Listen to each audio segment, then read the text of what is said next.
No, no, we're not afraid of dying.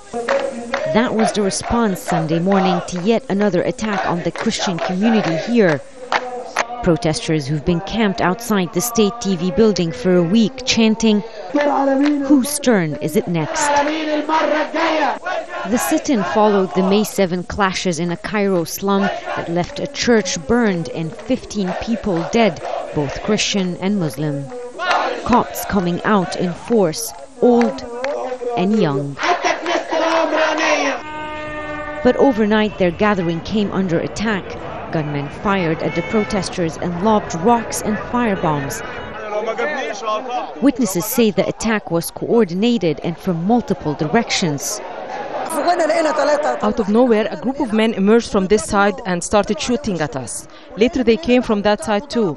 Then they started setting cars on fire and our children were injured. It's just unfair what's happening to us.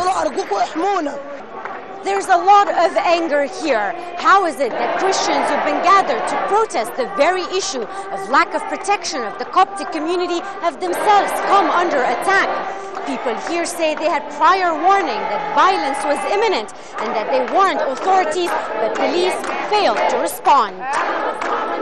We are demanding that the Minister of Interior quits. I would like to say to him, for our sake, to stop it and resign, because the police were watching what happened and they took no action to protect us. Protesters have called for a 1 million-man march from congregations around the country.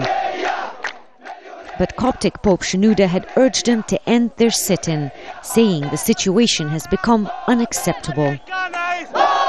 The Pope means a lot to us spiritually. He's a holy man and we appreciate what he says.